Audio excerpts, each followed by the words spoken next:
Mi hija me llamó en plena noche de tormenta, con la voz entrecortada y débil.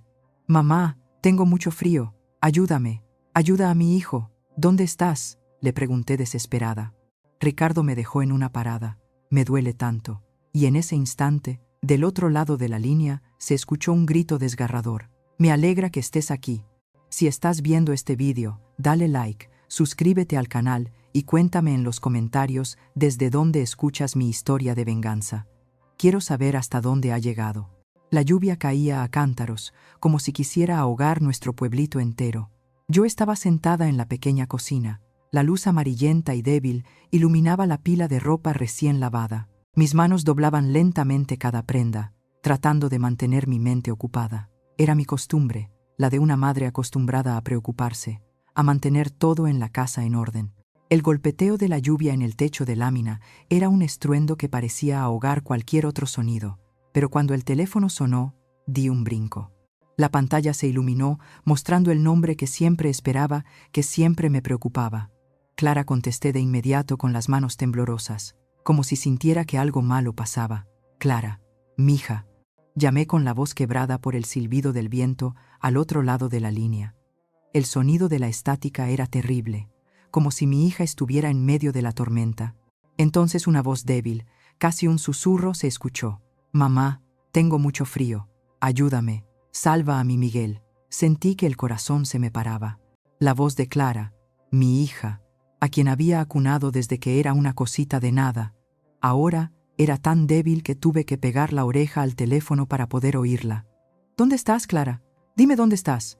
Prácticamente le grité, pero solo alcancé a escuchar unas cuantas palabras sueltas. «Ricardo me dejó en el Estrada de Sintra. Me duele mucho». Y entonces un grito agudo, desgarrador, atravesó la línea como si rasgara la noche. Después, silencio total. La llamada se cortó. Me quedé paralizada con el teléfono todavía apretado en la mano, como si al soltarlo fuera a perderla para siempre. Volví a marcar una y otra vez, pero solo escuchaba la voz fría de la operadora. «El número que usted marcó no está disponible». La cabeza me daba vueltas. ¿Dónde estaba Clara? ¿Qué había dicho de Ricardo? ¿Qué Estrada de Sintra? ¿Y el Miguel? Mi nieto. ¿Qué estaba pasando? Dejé de pensar y empecé a actuar. Agarré el viejo impermeable, colgado en un rincón, y tomé las llaves de la camioneta de mi esposo. Él había fallecido hacía 3 años, dejándome su vieja camioneta con los faros opacos y los limpiaparabrisas que rechinaban con cada movimiento. Salí corriendo a la cochera sin importarme los zapatos empapados ni la lluvia que me golpeaba la cara con fuerza.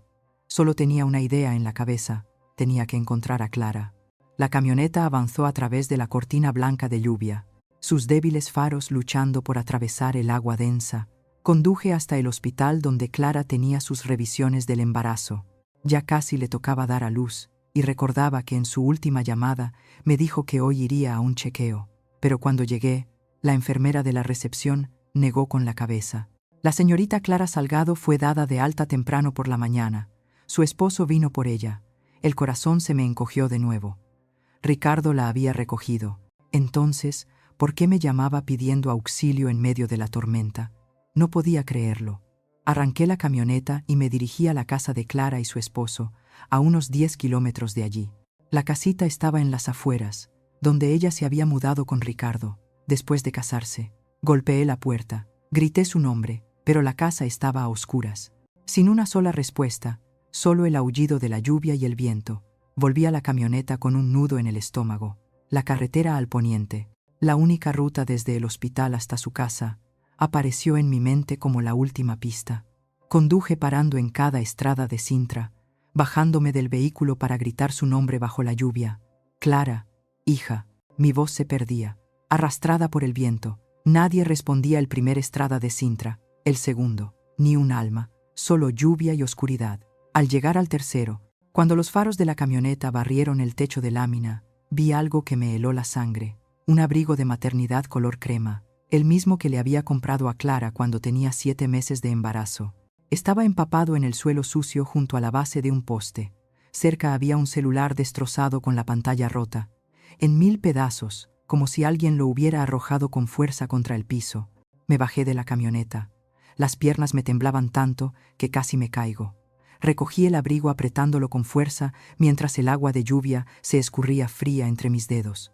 Clara, susurré con la voz ahogada.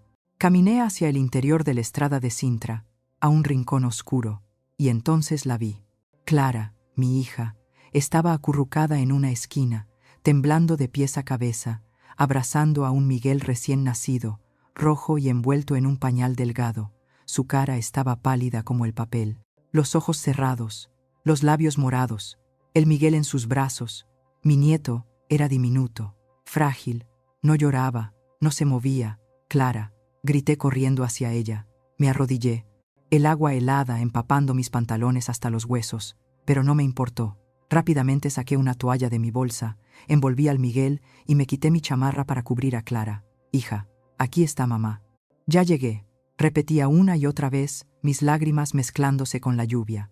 Subí a ambos a la camioneta, puse al Miguel en mi regazo, tratando de mantenerlo caliente. Mis manos temblaban mientras marcaba el número de emergencias. Por favor, vengan rápido. Mi hija, mi nieto. Apenas podía formar una oración. Solo lloraba. La persona al otro lado me preguntó dónde estaba, y solo atiné a gritar el tercer estrada de Sintra, carretera al poniente. Por favor, apúrense. Me quedé en la camioneta abrazando a Clara, tratando de calentarla con mi propio cuerpo. Ella abrió los ojos, me miró y su voz fue un hilo a punto de romperse. No me quiero morir. Ricardo me abandonó, luego se desmayó, su cabeza cayendo sobre mi hombro.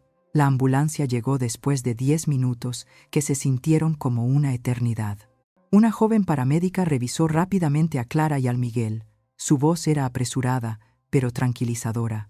Qué bueno que llegó a tiempo. Dio a luz sola. El Miguel tiene hipotermia y ella está agotada.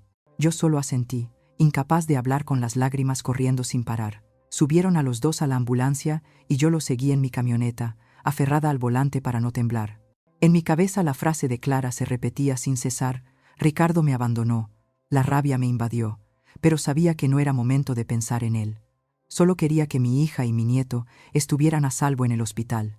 Los llevaron a la sala de recuperación. Me senté en el pasillo con la ropa empapada y las manos todavía temblorosas. No me atrevía a cerrar los ojos. No me atrevía a pensar en lo que habría pasado si hubiera llegado más tarde. Cada vez que la puerta de la sala se abría, me sobresaltaba, esperando buenas noticias. Finalmente, a la mañana siguiente, un doctor salió a hablar conmigo. Su voz era grave, pero firme. Su hija muestra signos de agotamiento físico y mental. Tuvo suerte de que usted salvara a ambos. Asentí, dándole las gracias, pero mi corazón seguía pesado. Clara estaba fuera de peligro. ¿Pero qué había pasado para que tuviera que dar a luz sola, en medio de una tormenta, en una estrada de Sintra abandonado? Y Ricardo, ese yerno en el que alguna vez confié, ¿qué le había hecho a mi hija? Los días que siguieron a esa noche de tormenta, yo andaba como un fantasma. Cada vez que cerraba los ojos, veía la imagen de Clara acurrucada en la esquina de la estrada de Sintra, abrazando a su Miguel diminuto con los labios morados. Pasaron 3 días en los que apenas me moví del hospital, sentada afuera de la sala de recuperación, esperando cualquier noticia hasta la mañana del tercer día, cuando Clara despertó. Por fin pude respirar. Estaba acostada en la cama del hospital con los ojos cansados, pero que se iluminaron al verme.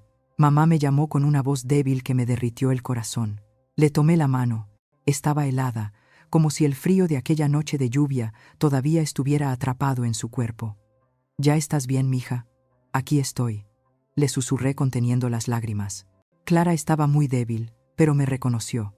Le pregunté sobre lo que pasó esa noche, esperando que me contara todo, pero ella solo negó con la cabeza, con la mirada perdida, repitiendo la misma frase. Ricardo me dejó, porque le contesté mal. Escuchar eso me partió el alma, contestarle mal. Clara era tan dócil desde niña, nunca se había atrevido a contradecir a nadie. ¿Cómo podían culparla así? Insistí. ¿Cómo que mal? ¿Qué le dijiste para que te dejara en medio de la tormenta? Pero Clara solo bajó la cabeza, apretando los labios y susurró. Tengo miedo. No quiero que te preocupes. Le apreté la mano, tratando de ocultar la furia que crecía dentro de mí. ¿Miedo de qué? ¿Tenía miedo? ¿De Ricardo o de que yo no fuera lo suficientemente fuerte para protegerla? Ricardo, el yerno que alguna vez consideré un buen hombre, no apareció por el hospital, ni una visita, ni una llamada. Le marqué con la voz temblando de coraje. Ricardo, ¿dónde estás? Sabes que casi se muere. Pero al otro lado de la línea solo hubo silencio, y luego un mensaje de texto cortante apareció en mi pantalla. Usted no tiene por qué meterse en los asuntos de mi familia. Al leerlo, quise aventar el teléfono. Familia. Se atrevía a llamar familia a lo que le había hecho a Clara. Me quedé sentada en el pasillo del hospital, mirando la luz parpadeante de los focos de neón en el techo, y me prometí que no dejaría que esto se quedara así. No podía permitir que Clara siguiera viviendo con un hombre como ese. Al 4. Otro día, el doctor dio de alta a Clara. Todavía estaba débil, pero no quería que se quedara en el hospital un minuto más. Me llevé a mi hija y a mi nieto a mi casa, la casita donde había vivido por décadas, la que alguna vez estuvo llena de las risas de Clara cuando era niña. Le preparé un biberón al Miguel, le cambié el pañal y luego me senté junto a Clara, viéndola abrazar a su hijo con la mirada todavía perdida. Yo voy a cuidar de ustedes dos, le dije, tratando de que mi voz sonara firme. No tienes que preocuparte por nada. Clara solo asintió, pero supe que no me creía del todo. Había algo en su mirada, como una puerta cerrada que yo no sabía cómo abrir. No había pasado ni un día cuando, mientras yo preparaba un caldo para Clara en la cocina, escuché unos golpes fuertes y secos en la puerta. Abrí, y frente a mí estaba la señora Ofelia, la madre de Ricardo, con 3 vecinas detrás de ella. Llevaba un vestido floreado de colores oscuros, el pelo recogido en un chongo apretado y la cara dura como una piedra. Lourdes dijo con una voz tan fuerte que todo el vecindario pudo escucharla. Llevamos 3 días buscando a Clara. La niña tiene depresión posparto. Se escapó de la casa y tú la tienes aquí escondida, sin avisarle a su familia. Me quedé helada, como si me hubieran dado una bofetada. Depresión posparto. Clara se había escapado antes de que pudiera decir algo. Una de las vecinas, la señora Rosa, intervino. Yo he visto a Ricardo buscando a su esposa todas las noches. Pobrecito. ¿No le da lástima el muchacho? No pude contenerme más. Lástima. ¿Lástima de qué? Grité con la voz temblando de rabia. Fue Ricardo quien dejó a mi hija en una estrada de Sintra en medio de la tormenta para que diera a luz sola, y se atreve a decir que yo no la quiero. La multitud se quedó en silencio, pero sus miradas estaban llenas de duda. Entonces escuché pasos detrás de ellos. Ricardo apareció bajando de su familiar camioneta plateada, vestido con una camisa blanca, cargando una lata de leche en polvo, fingiendo preocupación. Me miró con una voz tranquila pero fría. Señora Lourdes, Clara necesita volver a casa. No quiero hacer un escándalo, pero si sigue así, tendré que llamar a la policía. Usted y ella. Ambas muestran signos de inestabilidad mental. Sentí que la sangre me subía a la cabeza. Apreté los puños tan fuerte que las uñas se me clavaron en la piel. Antes, se atrevía a decir que yo estaba inestable, a amenazarme con la policía. Estuve a punto de lanzarme sobre él, de gritarle en la cara. Pero entonces escuché la voz de Clara desde adentro, suave pero firme. Mamá, estoy bien, déjame ir. Si se quedan aquí haciendo un escándalo, te van a afectar a ti también. Me di la vuelta y vi a mi hija en la puerta abrazando a su Miguel con los ojos rojos, pero tratando de mantener la calma. Se me partió el corazón. Clara, mi niña tímida, ahora intentaba protegerme a mí cuando era ella quien necesitaba protección. Quería retenerla, gritar que por nada del mundo la dejaría volver con ese hombre. Pero las miradas de la gente afuera, sus susurros y el silencio de Clara me dejaron impotente. No tenía pruebas, nada para demostrar lo que Ricardo había hecho, solo mi palabra y la palabra de una madre. A sus ojos no era de fiar. Me quedé ahí, viendo a Clara subir a la camioneta de Ricardo con el Miguel en brazos. Él le abrió la puerta con un gesto de cuidado, pero su mirada pasó sobre mí, fría y desafiante. La señora Ofelia caminó detrás sin decir nada más, pero su sonrisa burlona parecía decir que yo había perdido. Cuando la camioneta desapareció, me quedé parada en la puerta de mi casa, sintiendo que el mundo se me venía encima. Había dejado que mi hija volviera a esa casa donde sabía que no estaba segura. Las lágrimas brotaron, pero no me permití llorar por mucho tiempo. Tomé el teléfono y le llamé a Marcos, mi hermano menor, la única persona en la que confiaba para ayudarme. Marcos, le dije con la voz entrecortada, tenemos que encontrar pruebas. No puedo dejar que esto se quede, como si nada hubiera pasado. La noche que se llevaron a Clara de vuelta a casa de su esposo, no pude pegar un ojo. Mi casita, que antes se llenaba con las risas de mi hija, ahora solo tenía el tic-tac del reloj y el sonido de mi corazón latiendo con fuerza en el pecho. Temprano a la mañana siguiente, conduje hasta el taller de Marcos, mi hermano. Él trabajaba en un pequeño rincón que olía a aceite y a cables, un lugar donde siempre me sentía segura cuando necesitaba ayuda. Marcos estaba sentado frente a una laptop vieja, tecleando rápidamente, rodeado de piezas de aparatos electrónicos esparcidas por todas partes.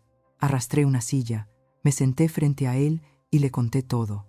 La llamada bajo la lluvia, el abrigo empapado, la escena con la señora Ofelia y Ricardo llevándose a mi hija. Mi voz temblaba, no de miedo, sino de coraje. Marcos, le dije sacando de mi bolsa el celular destrozado de Clara. Encontré esto en el Estrada de Sintra. Ve si puedes recuperar algo. Necesito saber qué le pasó. Marcos tomó el teléfono, lo examinó por todos lados, entrecerrando los ojos como si estuviera descifrando un acertijo. Hermana, dijo con su voz grave, con el teléfono así de roto. Recuperar los datos va a ser un problema, pero lo voy a intentar. ¿Y sobre Ricardo? Ese tipo no es ningún tonto. Sabe cómo hacer que todos crean que es el esposo perfecto. Si quieres enfrentarlo, necesitas pruebas más fuertes que solo tu palabra. ¿Qué te parece si instalamos algo en su casa? Me quedé helada. Instalar cámaras, micrófonos. La idea me llenó de esperanza y de miedo al mismo tiempo. ¿Eso es legal, Marcos?, pregunté en voz baja. Marcos se encogió de hombros. ¿Legal o no? ¿Quieres salvar a Clara? Si fue capaz de dejarla tirada en medio de la tormenta, no se va a detener ahí. Asentí, aunque por dentro me sentía inquieta, pero sabía que Marcos tenía razón. Ricardo era demasiado astuto, siempre actuando como el esposo devoto frente a los vecinos. Lo había visto llevarle flores a Clara a la vista de todo el barrio, sonriendo como si nada, pero a puerta cerrada. No sabía lo que mi hija estaba soportando. Me pasé la mano por la cara tratando de alejar la impotencia. De acuerdo, dije con más firmeza. Hagámoslo, pero con mucho cuidado. No quiero que Clara salga perjudicada. Marcos asintió y sacó de su caja de herramientas una cámara miniatura, no más grande que una moneda, y un dispositivo de grabación, delgado como una hoja de papel. Hermana, sé que Ricardo suele llevar a Clara al supermercado a comprar pañales los sábados por la tarde. Le encanta aparentar que es un esposo atento. Esa es nuestra oportunidad para entrar a su casa. Asentí con el corazón acelerado. No estaba acostumbrada a hacer cosas a escondidas, pero por Clara haría lo que fuera. El sábado por la tarde, conduje a una distancia prudente, siguiendo la camioneta plateada de Ricardo. Llevó a Clara al supermercado en las afueras, a unos 10 minutos de su casa. Estacioné en un rincón discreto y vi a Clara bajarse del coche cargando al Miguel, caminando lento, como si no tuviera alma. Ricardo iba a su lado, cargando una bolsa, sonriendo y saludando a un conocido en el estacionamiento. Actuaba tan bien que casi me creo que de verdad se preocupaba por ella, pero yo sabía que era solo una fachada. Cuando entraron al supermercado, le envié un mensaje a Marcos. Ahora Marcos actuó como un rayo. Llevaba una chamarra oscura, una gorra, y se coló en la casa por la puerta de atrás, donde Clara solía dejar una llave de repuesto debajo de una maceta. Yo esperaba en mi coche con el corazón a 1000 por hora, sin quitar los ojos del teléfono, temiendo que alguien lo descubriera. 10 minutos después, Marcos me mandó un mensaje. Listo. La cámara está en la planta artificial de la sala, el micrófono detrás de la cortina, cerca de la cuna del Miguel. Hermana, ahora solo queda esperar. Solté el aire, pero la ansiedad no se fue. Sabía que lo que estaba a punto de ver me iba a doler, pero necesitaba la verdad. Esa noche me senté en mi sala frente a la laptop de Marcos. Él conectó la cámara y la imagen de la casa de Clara apareció. Casi se me cortó la respiración al verla sentada en el sofá, abrazando a mi nieto con el rostro pálido y la mirada vacía. El Miguel dormía en su regazo, tan pequeño, con sus manitas aferradas a la ropa de su mamá. Entonces la puerta se abrió y Ricardo entró con la camisa arrugada y el ceño fruncido. Aventó una bolsa al suelo y gritó: «Llego muerto de trabajar y esta casa parece un chiquero. ¡Qué inútil eres!». Su voz era filosa como un cuchillo. Cada palabra, una herida en mi corazón. Clara no dijo nada, solo agachó la cabeza, abrazando más fuerte a su hijo. Él se acercó y le apuntó con el dedo a la cara. «Si yo no trajera dinero a esta casa, ustedes dos ya se habrían muerto de hambre. ¿Por qué no puede ser ni la mitad de lo que es Bianca?». Marcos y yo nos quedamos en silencio. Bianca. ¿Quién era ese nombre? Nunca había oído a Clara mencionarlo, pero el tono de Ricardo, la forma en que la comparaba con otra persona, me hizo hervir la sangre. Quería meterme en la pantalla y sacar a mi hija de esa casa, pero solo podía apretar los puños con las uñas clavándose en mis palmas hasta doler. Marcos se volvió hacia mí con voz grave. Hermana, esto es una prueba, pero necesitamos más. No solo la maltrata psicológicamente, algo más está escondiendo. ¿Habías oído de esa tal Bianca? Negué con la cabeza, sintiendo que un secreto aún más grande estaba por descubrirse. Esa misma noche, el segundo video me dejó sin aliento. Era medianoche. Mi nieto empezó a llorar, y Clara salió al balcón con él en brazos, tratando de calmarlo. Le cantaba en voz baja, con la voz temblorosa, como si estuviera luchando por no derrumbarse. Entonces la puerta del balcón se abrió, y Ricardo salió en camiseta y con el pelo revuelto. No gritó, pero su voz era helada como el hielo. Si te atreves a salir aquí otra vez, no esperes que vuelva a recogerte una segunda vez. Clara dejó de cantar y se volvió para mirarlo, pero no dijo nada. Abrazó a su hijo con más fuerza, como si fuera la única forma de protegerlos a ambos. Él se metió de nuevo, cerrando la puerta de un portazo, dejando a Clara sola bajo la tenue luz de la calle. Apagué la pantalla. No podía soportarlo más. Sentía fuego por dentro, pero sabía que tenía que mantener la calma si actuaba por impulso. Si iba a su casa en ese momento, solo empeoraría las cosas. Una semana después de que Marcos y yo instalamos las cámaras en la casa de Clara, sentía que vivía en una pesadilla interminable.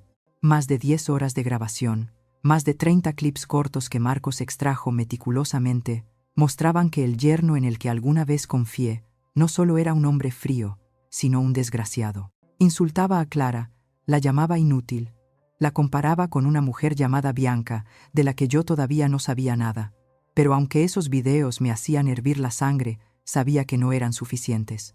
Necesitaba pruebas de esa noche de tormenta. La noche en que Ricardo abandonó a mi hija en el estrada de Sintra, dejándola dar a luz sola en medio de la nada, eso sería lo que él no podría negar, lo que le impediría seguir actuando como el esposo perfecto. Decidí volver a la carretera al poniente, al lugar donde encontré a Clara.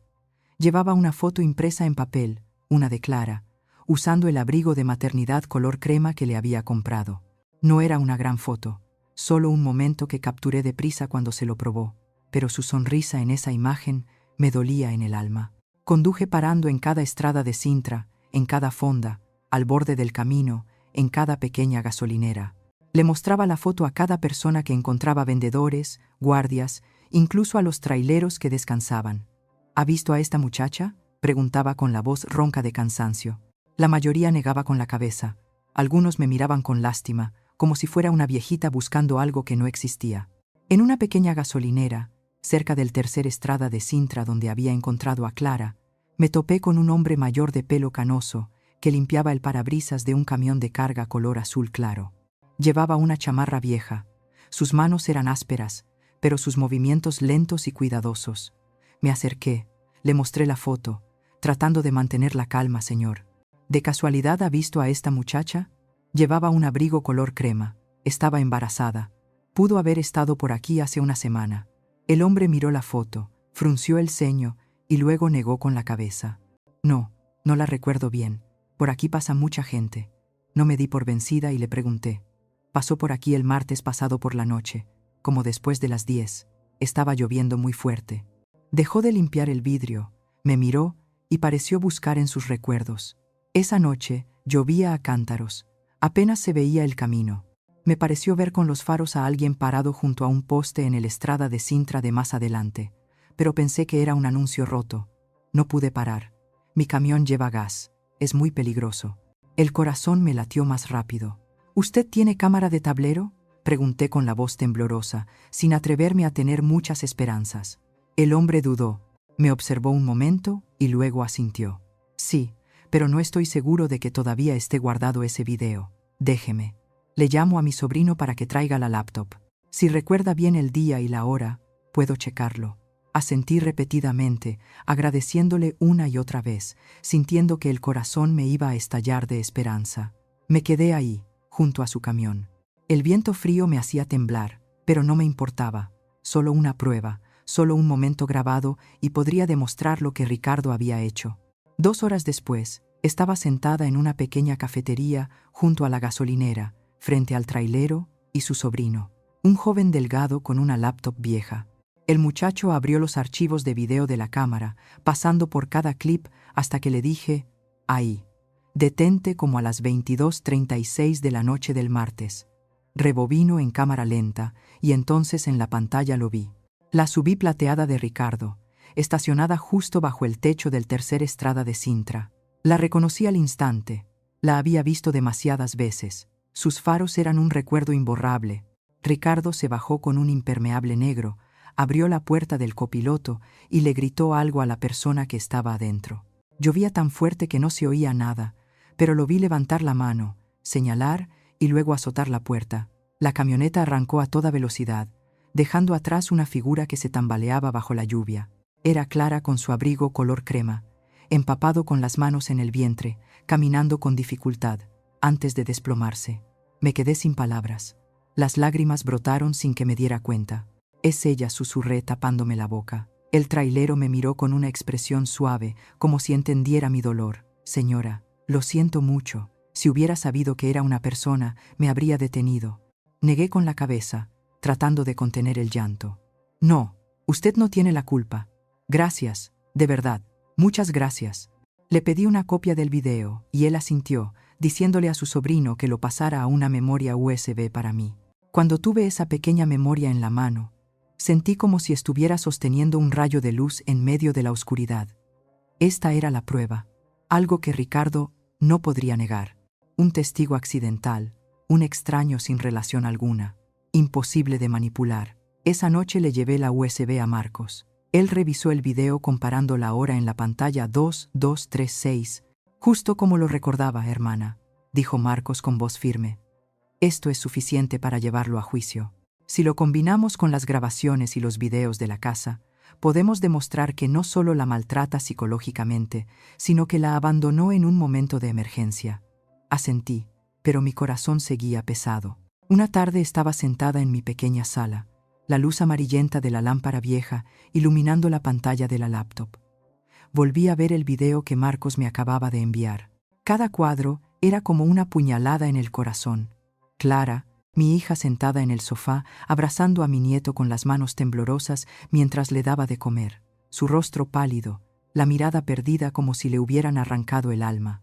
Entonces noté un pequeño detalle que me hizo hervir la sangre. El celular de Ricardo, que estaba en la mesa junto al sofá, se iluminó de repente. Era una llamada entrante. Él miró la pantalla, se levantó rápidamente y salió al patio con el teléfono. Subí el volumen tratando de escuchar cada palabra. Su voz sonó tan dulce que era falsa. Bianca, mi amor. Anoche me dijiste que estabas cansada, ¿verdad? Descansa bien hoy.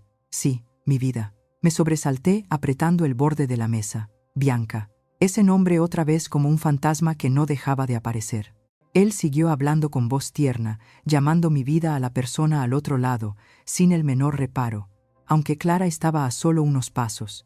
Miré a mi hija en el video. Seguía con la cabeza gacha, como si no escuchara, o quizás ya estaba acostumbrada a su crueldad. El corazón me dolió. Ricardo no solo la maltrataba psicológicamente, no solo la había abandonado bajo la lluvia, sino que además hablaba descaradamente con otra mujer frente a su propia esposa. Apagué la pantalla. No podía soportarlo más. Sentía fuego por dentro, pero sabía que si quería salvar a Clara, tenía que mantener la cabeza fría. A la mañana siguiente decidí investigar sobre Bianca. No sabía quién era, pero su nombre se había convertido en una pieza clave. Fui al barrio donde vivía Clara, donde los vecinos solían reunirse a echar chisme. Me detuve en la lavandería de la señora Teresa, una mujer de mediana edad, muy platicador, pero que sabía muchas cosas. Fingí preguntar al aire. Teresa, ¿has oído hablar de una muchacha llamada Bianca? ¿Por aquí? Ella dejó de doblar la ropa. Me miró y sonrió con picardía. Bianca. Bianca Ríos, la guapa que vive al principio de la calle 5, renta un departamento de lujo. Siempre anda bien vestida, pero tiene mala fama. Ah, dicen que su novio es un oficinista, pero ella gasta como si fuera rica. ¿Quién sabe quién le pagará ese estilo de vida? Asentí. Le di las gracias, pero por dentro sentía un torbellino oficinista. Ricardo era solo un empleado administrativo. ¿Cómo iba a tener dinero para mantener a alguien así? Esa noche, no pude quedarme quieta. Tomé mi camioneta y conduje hasta la calle 5, donde Teresa dijo que vivía Bianca. Estacioné en un rincón oscuro cerca de una tiendita y esperé. A las 7 en punto de la noche, apareció la SUV plateada de Ricardo. La reconocí de inmediato. Me había atormentado desde esa noche de tormenta. Se bajó con una camisa blanca y el pelo bien peinado, luciendo como un hombre ejemplar. Entonces, una joven de pelo largo y brillante, con un vestido ajustado, salió del edificio. Él la abrazó de una forma suave pero íntima, y luego le dio un beso en la frente, como si fueran esposos. El corazón me latía con fuerza. Mis manos temblaban mientras sacaba el celular para grabar. Intenté mantenerlo firme, capturando cada momento. Él sonrió, le dijo algo, y luego ambos entraron al edificio, tomados de la mano. Conduje a casa con el corazón hecho pedazos. No, solo estaba enojada con Ricardo. Me dolía por Clara. Había estado viviendo con un mentiroso, un hombre que no solo la maltrataba, sino que la traicionaba. Fui a casa de Clara esa misma noche, cuando Ricardo aún no había vuelto. Ella estaba sentada en la sala cargando a mi nieto con la mirada cansada. Arrastré una silla, me senté a su lado, abrí mi celular y le mostré el video. Clara, mira, le dije con la voz temblorosa. Este es Ricardo, y esta es la mujer de la que habla Bianca. Clara miró la pantalla, sus manos apretando más fuerte al Miguel, y entonces rompió a llorar. Sollozos que desgarraron el silencio. Mamá dijo entrecortadamente. Yo lo sabía. Vi mensajes extraños en su teléfono. Una vez le pregunté, pero se rió y me dijo que estaba loca. Y esa noche, la noche que me dejó en el estrada de Sintra, fue porque me atreví a enfrentarlo. Abracé a Clara, sintiendo cómo su cuerpo temblaba en mis brazos. ¿Por qué no me lo dijiste? Le pregunté mientras mis propias lágrimas caían. Ella negó con la cabeza. Tenía miedo, mamá. Me dijo que si le contaba a alguien, haría que todos pensaran que estaba loca. No quería que te metieran en problemas. Sentí una amargura profunda. Clara, mi niña buena, siempre tratando de protegerme, incluso cuando era ella la que estaba herida. Le acaricié el pelo, tratando de mantener la calma. No voy a dejar que te siga lastimando, te lo prometo. Pero en mi mente, una pregunta más grande comenzó a formarse. Ricardo era solo un empleado administrativo. ¿De dónde sacaba el dinero para rentar un departamento de lujo, comprar ropa cara y mantener el estilo de vida de Bianca? Recordé los videos, la forma en que siempre se jactaba de ganar el dinero para mantener a Clara y al Miguel. Algo no cuadraba. Decidí investigar más. Y a la mañana siguiente fui a la empresa de Ricardo a la hora del almuerzo. Me presenté como su suegra pidiendo hablar con la dirección por un asunto familiar importante. La recepcionista, una joven llamada Ana, me llevó a una sala de espera. Cuando me senté me susurró con voz preocupada. Señora, no ha oído nada. Nuestros jefes están investigando a Ricardo. Hay reportes de transferencias de dinero sin justificar desde adentro y todos sospechan que fue él. Las palabras de Ana fueron como un rayo de luz en mi cabeza. Dinero. Así que Ricardo no solo engañaba y maltrataba a Clara, sino que también estaba metido en algo turbio en su trabajo. Le di las gracias a Ana tratando de parecer tranquila, pero por dentro sentía un huracán. Una semana después recibí una llamada inesperada. El teléfono sonó al mediodía mientras yo estaba sentada en la cocina con una taza de café ya frío en la mano. El número era desconocido, pero la voz al otro lado era clara, educada, pero firme. Señora Lourdes, soy Rodolfo Ibarra, subdirector ejecutivo de la empresa donde trabaja Ricardo Salgado. Hemos recibido una copia del video de la cámara de tablero y algunas grabaciones sobre el abuso psicológico en su hogar. Necesitamos verla de inmediato. Me quedé helada. La taza casi se me cae de las manos. Mi corazón latía con fuerza, una mezcla de esperanza y miedo. ¿Alguien me creía o era otra trampa de Ricardo? Respiré hondo, tratando de mantener la calma. Claro, iré ahora mismo. ¿A qué hora le conviene? El señor Ibarra respondió hoy a las 14 de la tarde, en las oficinas centrales. Traiga cualquier documento que tenga. Necesitamos revisarlo todo a fondo. Llegué a las oficinas, un moderno edificio de cristal en el centro de la ciudad, sentada en una pequeña sala de juntas. Me sentí fuera de lugar entre las sillas de piel y la mesa de madera pulida. El señor Ibarra entró, un hombre de mediana edad, con cabello canoso y una mirada aguda. Lo acompañaba una mujer de pelo negro, vestida con una blusa gris, con una mirada tan alerta que parecía poder ver a través de las cosas. «Soy Valentina Pineda», se presentó con voz firme, auditora interna. «Se me ha encargado investigar las transferencias de dinero sospechosas relacionadas con Ricardo Salgado». Asentí tratando de ocultar mi nerviosismo. «Traje todo lo que tengo», dije poniendo la memoria USB y una carpeta de documentos sobre la mesa. «Esto es lo que he reunido sobre Ricardo». Valentina abrió su laptop mostrando una tabla de análisis detallada. Señaló la pantalla. Su voz era monótona pero convincente. «En los últimos 3 meses se han retirado $112,000 de la cuenta de la empresa, divididos en múltiples transacciones y transferidos a una cuenta secundaria a nombre de Bianca Ríos. Hay un historial de gastos en un departamento de lujo en la calle, 5 servicios de spa y tarjetas de regalo costosas. Mire los números». Las palabras en la pantalla sin sorprenderme. Ya sospechaba que Ricardo estaba en algo turbio cuando supe de Bianca, pero ver la prueba tan clara me llenó de rabia y dolor. No solo maltrataba y traicionaba a Clara, sino que robaba dinero para mantener a otra mujer. «¿Lleva mucho tiempo haciendo esto?», pregunté con la voz temblorosa. Valentina me miró. «Al menos 6 meses, pero apenas lo descubrimos gracias a un reporte interno». Les entregué la memoria USB. «Aquí está todo lo que tengo», dije tratando de mantener la calma. El video de la cámara en casa de Clara, la grabación de Ricardo insultándola, el clip de la cámara de tablero en el Estrada de Sintra y las fotos de él con Bianca. Valentina tomó la USB, la conectó a su laptop y revisó cada archivo. Su expresión no cambió, pero el señor Ibarra frunció el ceño, tamborileando los dedos sobre la mesa. La señora Lourdes dijo: «Estas son pruebas muy contundentes. No solo demuestran el abuso, sino que refuerzan el motivo de Ricardo. Tenía miedo de que Clara descubriera su infidelidad y el fraude financiero, así que buscó la manera de silenciarla». Asentí sintiendo como si me hubieran quitado una piedra del pecho. Por fin alguien me creía. Por fin no estaba sola. 2 días después, Marcos me llamó en medio de la noche. Su voz era apresurada. «Hermana, la empresa de Ricardo acaba de emitir un comunicado. Lo suspendieron indefinidamente. Está bajo investigación interna». Me senté de golpe en la cama con el corazón a 1000. «¿De verdad, Marcos? ¿Actuaron tan rápido?». Marcos rió suavemente.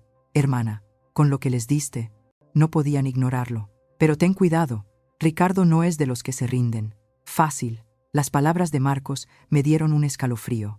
Sabía que Ricardo era astuto, pero no imaginé que reaccionaría tan rápido. A la mañana siguiente, abrí Facebook para ver si había noticias del barrio, pero lo que vi me dejó helada.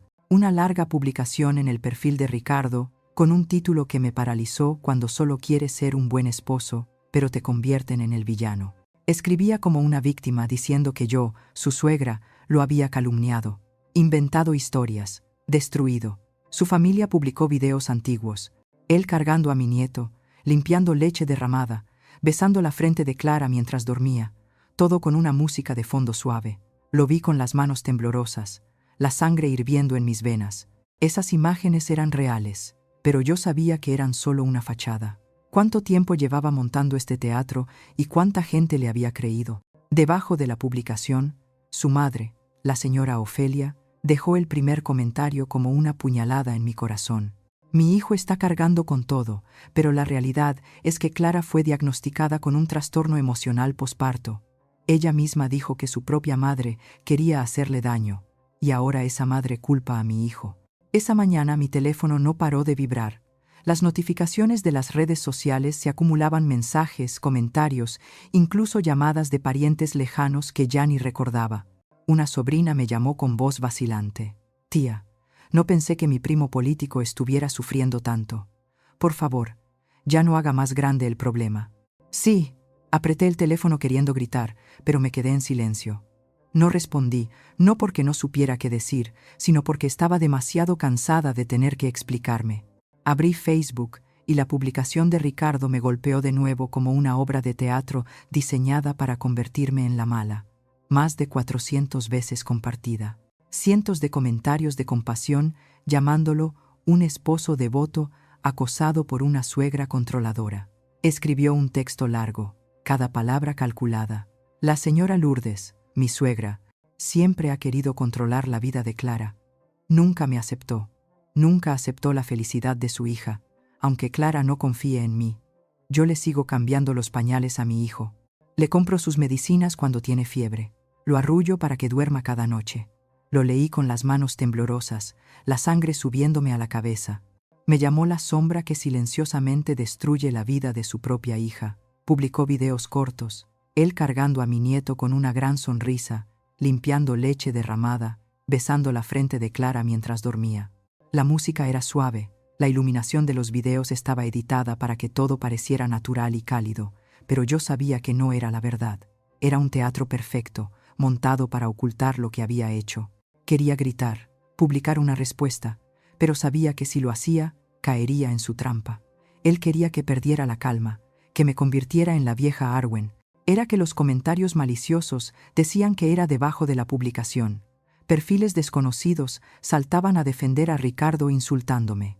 Esa vieja envidia, la felicidad de su hija, querer separar a una familia joven. ¡Qué maldad! Leía y sentía un dolor agudo. Los vecinos que antes me sonreían, que habían tomado café conmigo, ahora me miraban con desconfianza. Fui al mercado y sentí sus miradas de reojo, los susurros a mis espaldas. ¿Es ella la mamá de Clara? Dicen que calumnió a su yerno. Agaché la cabeza y caminé más rápido, pero sentía el corazón oprimido. Había luchado para proteger a mi hija, y ahora yo era la criticada. 2 días después, estaba con Marcos en su taller, revisando los videos de la cámara en casa de Clara. Quería encontrar más pruebas, cualquier cosa que desenmascarar a el teatro de Ricardo Marcos. Con su mirada aguda, señaló un video. Hermana, mírala ahora. El clip que Ricardo subió a Facebook, donde carga al Miguel, fue grabado el mismo día que este otro. Miré la pantalla y vi a Ricardo cargando a mi nieto, sonriendo como un padre modelo. Pero solo unas horas después, en otro video de la cámara oculta, le daba una bofetada a Clara en la sala, justo cuando ella tiró un vaso de agua por accidente. ¿Cómo vas a cuidar a un niño si eres tan torpe?, le gritó con voz helada. Clara solo agachó la cabeza sin atreverse a responder. Apreté los puños, las uñas clavándose en mi piel. Marcos, dije con la voz entrecortada. Grabó esos videos para actuar. Sabía que teníamos cámaras ahí. Marcos negó con la cabeza. No, hermana, no lo sabía. Esos videos son de antes. Probablemente los grabó para mantener una imagen, pero ahora los está usando para desviar la atención. Volví a mirar la publicación de Ricardo y vi un comentario que me heló el corazón. La señora Ofelia, su madre, había subido la foto de un papel médico con el texto: paciente Clara Salgado presenta síntomas de depresión posparto. Se recomienda evitar contacto con personas que le causen estrés emocional. El logo de un hospital conocido estaba en una esquina con la firma ilegible de un doctor. Debajo del comentario, docenas de personas lo compartieron diciendo que yo era la causa de la depresión de Clara. Esa madre está volviendo loca a su hija. Pobre Ricardo, tener que aguantar a una suegra así. Me quedé mirando la pantalla, sintiendo que el mundo entero me daba la espalda. Clara con depresión. Nunca me lo había dicho, y los doctores del hospital no mencionaron nada. ¿Sería verdad o era otra de sus artimañas? Esa noche prendí la televisión buscando algo para distraerme de los ataques, pero una noticia breve en el canal local me dejó atónita.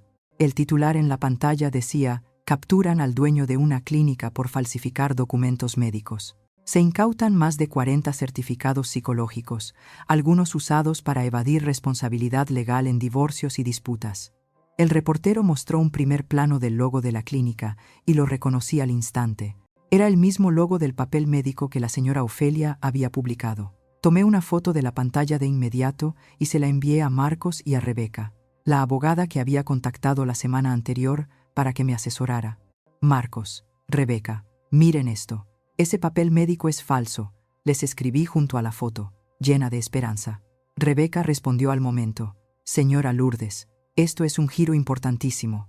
Si demostramos que el documento es falso, todo el teatro de Ricardo se viene abajo. Su voz a través del mensaje era fría, pero segura, como la de alguien que sabe que tiene la ventaja. Marcos llegó a mi casa a la mañana siguiente con una impresión del falso documento médico. Amplió la esquina inferior izquierda, donde estaba el número de registro de la clínica. Hermana, ya lo verifiqué, dijo señalando su laptop. Este número no existe en el Sistema Nacional de Salud. Esa clínica acaba de ser clausurada por falsificación de documentos. Él y su madre fueron demasiado lejos. Mire el número. Esas letras diminutas en las que no me había fijado, pero que ahora parecían abrir una puerta a la verdad. Asentí, tratando de mantener la calma. Marcos, tenemos que actuar ya. No voy a permitir que sigan lastimando a Clara con estas mentiras. Rebeca llamó a la fiscalía para confirmar la información sobre la clínica. Unas horas después me envió un mensaje. Señora Lourdes, es como usted pensaba. La clínica fue clausurada la semana pasada por vender documentos falsos para casos de divorcio y disputas legales. El papel de la señora Ofelia es uno de ellos. Apreté el teléfono sintiendo una nueva fuerza. Ricardo y su madre habían montado un teatro perfecto convirtiendo a Clara en víctima de una enfermedad inventada, y a mí en la villana. Pero ahora tenía la prueba para desenmascararlos. Pasé toda la tarde reuniendo todo. Saqué la memoria USB con el video de la cámara de tablero en el Estrada de Sintra, donde Ricardo abandonó a Clara bajo la lluvia. Organicé los clips de la cámara, oculta, las grabaciones de la voz de Ricardo, insultándola y humillando. La imprimí la foto de Ricardo abrazando a Bianca en la calle 5 y el análisis financiero de Valentina, que probaba el desfalco de $112,000 de la empresa. Finalmente puse la foto de la noticia sobre la clínica falsa encima de todo, como la joya de mi colección de pruebas. Miré la pila de documentos sobre la mesa con el corazón pesado, pero lleno de determinación. Esta no era solo una batalla por Clara, era también por mí una madre a la que todo un barrio le había dado la espalda solo por querer proteger a su hija. A la mañana siguiente, Rebeca y yo fuimos a la comandancia de policía de la ciudad. Entré con una carpeta gruesa, sintiendo que llevaba mi vida entera en las manos. El oficial que nos atendió, un hombre de mediana edad, con una mirada seria, revisó cada página, vio cada video. Señora Lourdes, dijo con voz grave, lo que nos trae es muy serio. Abriremos una investigación oficial por los delitos de violencia familiar, falsificación de documentos y fraude corporativo. Asentí tratando de contener las lágrimas que querían salir. Gracias, oficial, dije con la voz entrecortada. Solo quiero que mi hija esté a salvo. Él me miró y su expresión se suavizó. Haremos todo lo posible. Después de 2 días de declaraciones, el caso fue turnado al juzgado de lo familiar y al juzgado penal. La audiencia se fijó para 2 semanas después, un tiempo que para mí se sintió como una eternidad. Sabía que Ricardo no se quedaría de brazos cruzados. Estaba extrañamente silencioso en redes sociales. No había nuevas publicaciones ni comentarios de la señora Ofelia. Pero no era tan ingenua como para creer que estaba arrepentido. La gente como Ricardo nunca se calla por remordimiento.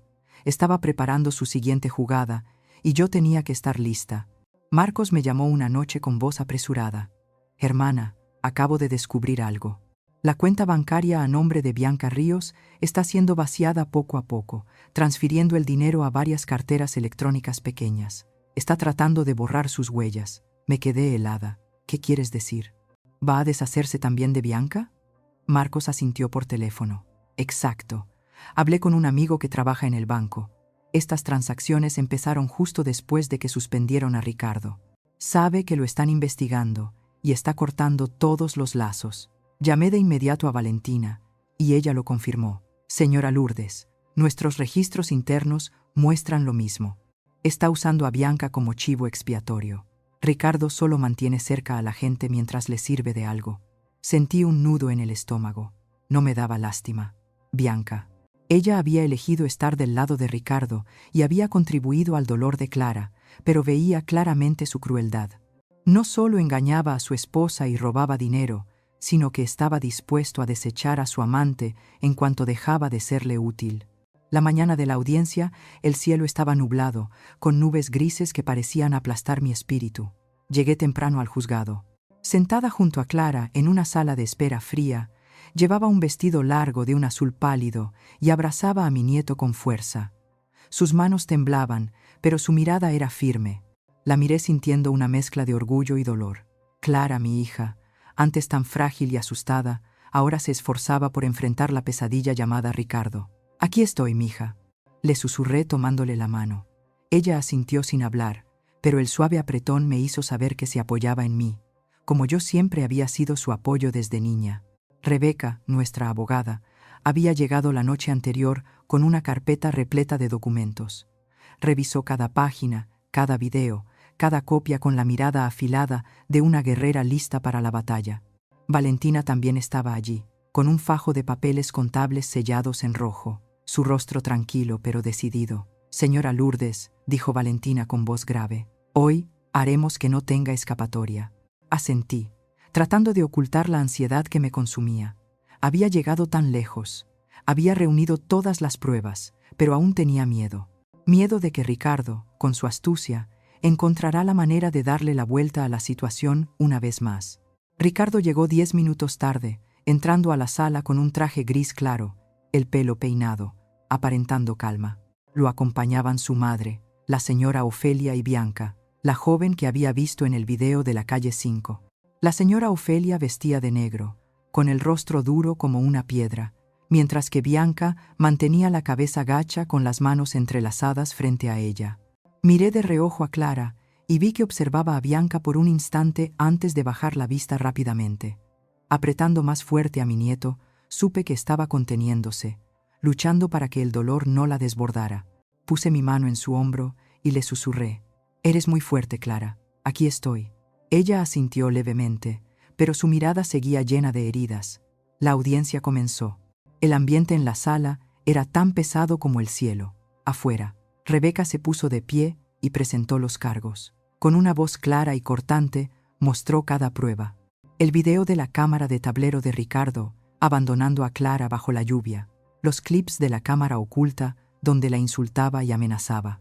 Las fotos de él abrazando a Bianca y el análisis financiero que probaba el desfalco de $112,000. Concluyó con el certificado médico falso que la señora Ofelia publicó en Facebook junto con la información de la clínica clausurada. La sala quedó en silencio. Solo se escuchaba el pasar de las hojas y la respiración contenida de los presentes. Miré a mi alrededor y vi cómo la expresión de algunos miembros del jurado cambiaba de la duda al asombro. Cuando llegó el turno del abogado de Ricardo, contuve la respiración, preparándome para una larga sarta de negaciones. Pero lo que pasó me dejó atónita. Su abogado, un hombre bajo y con gafas gruesas, se levantó y dijo con voz tranquila: «No refutamos las pruebas presentadas». Un murmullo recorrió la sala y sentí que el corazón se me detenía. No las refutaba. Ricardo se puso de pie, miró directamente a la jueza y dijo con voz clara: «Admito que cometí errores, pero yo no fui el autor intelectual. Solo seguí las órdenes de mi madre, Ofelia, y de la señorita Bianca Ríos, quien planeó la campaña en redes, editó los videos y consiguió los documentos médicos falsos».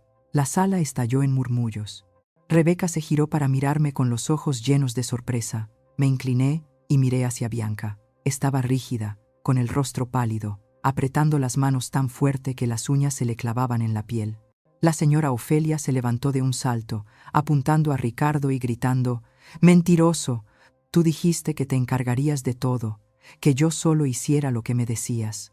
La jueza golpeó el mazo, su voz severa. Orden en la sala, pero el grito de la señora Ofelia resonaba en mi cabeza. Ricardo, el que siempre actuó como el esposo perfecto, ahora les daba la espalda a su propia madre y a su amante. Estaba dispuesto a hundirla para salvarse a sí mismo. Bianca permaneció en silencio, sin decir una palabra, con la cabeza gacha y las manos temblorosas. La jueza Patricia Colmenares, una mujer de mediana edad, con una mirada penetrante, pidió que Bianca subiera al estrado como testigo. Ella caminó lentamente, sin mirar a Ricardo, sin mirar a nadie. Rebeca se acercó, mostrando una bolsa con una memoria USB. Su voz era tranquila, pero cargada de presión. «Tenemos más material, su señoría, pero lo importante es, señorita Ríos, ¿tiene algo que aclarar?». Bianca levantó la vista y por primera vez me miró directamente. Su mirada no era de odio, sino algo más complejo: arrepentimiento, miedo o ambas cosas. Luego miró a Clara y finalmente a Ricardo, deteniéndose en él como si estuviera sopesando algo. La sala quedó en silencio. Solo se oía el tic-tac del reloj en la pared. Bianca respiró hondo y dijo con voz baja pero clara: «Sí, tengo mucho que decir». Mi corazón latía con fuerza, sin saber qué diría. ¿Defendería a Ricardo o lo desenmascara? Haría. Tomé la mano de Clara, sintiéndola helada. «Mamá, susurró mi hija con la voz temblorosa. Le apreté la mano, tratando de darle algo de mi fuerza. Tranquila, mi hija, le dije, aunque yo también estaba temblando. Bianca estaba allí, frente a toda la sala, y yo sabía que lo que estaba a punto de decir lo cambiaría todo. Bianca, de pie en el estrado, comenzó sacando su celular y entregándoselo al técnico del tribunal con un movimiento lento, como si se estuviera quitando un peso de encima. Abrió una serie de correos y capturas de pantalla. Su voz era monótona, pero cargada de peso. Esto es lo que tengo. El técnico proyectó los documentos en una pantalla grande. Vi los mensajes que Ricardo le había enviado a Bianca. Si mi mamá se entera de esto, échale toda la culpa a ella. Yo diré que lo hizo sola para salvar las apariencias. Luego, un plan detallado para la publicación de Facebook, redactado por el propio Ricardo con su firma garabateada al final. Me quedé helada al ver los chats con un tal Roberto M. El falso doctor donde Ricardo acordaba comprar el certificado médico falso por $3,000. Y finalmente un clip corto que mostraba a Ricardo llamando a Bianca para regañarla por no editar bien la parte donde lavaba los pañales. En el video que usó para construir su imagen de padre perfecto, la sala se quedó muda. Miré a Clara y vi que contenía la respiración, con las manos aferradas a mi nieto y los ojos llenos de lágrimas. Me volví hacia Valentina y ella asintió levemente. Su mirada parecía decir, este es el golpe final. Bianca continuó su voz firme. Cometí un error. Creí que era especial, que Ricardo me amaba. Sé que no soy una víctima, pero tampoco puedo seguir siendo cómplice de sus mentiras. Nos engañó a todas, a Clara, a su madre y a mí. Ricardo, sentado en el banquillo de los acusados, tenía el rostro pálido y los puños apretados. Gritó con la voz quebrada. ¿Qué estás diciendo, Bianca? Prometiste que no. La jueza Patricia Colmenares golpeó el mazo, su voz severa. Silencio, el acusado. Pero su grito resonó en mi cabeza como el de un animal acorralado. Rebeca se puso de pie, mostrando una memoria USB. Su voz afilada. Su señoría, tenemos más documentos que lo confirman. Las transferencias de dinero desde la empresa del acusado a la cuenta de la señorita Bianca Ríos, sin concepto, coinciden con un ciclo de pagos de nómina falsa y con las facturas de la renta y compras de lujo, que a su vez coinciden con las fechas de los retiros de la empresa. Presentó cada cifra, cada fecha, como si estuviera pintando un cuadro claro del engaño de Ricardo. Yo estaba sentada allí, viendo las pruebas en la pantalla, sintiendo una mezcla de alivio y dolor. Alivio porque la verdad por fin salía a la luz, pero dolor porque Clara había tenido que sufrir tanto para llegar a este día.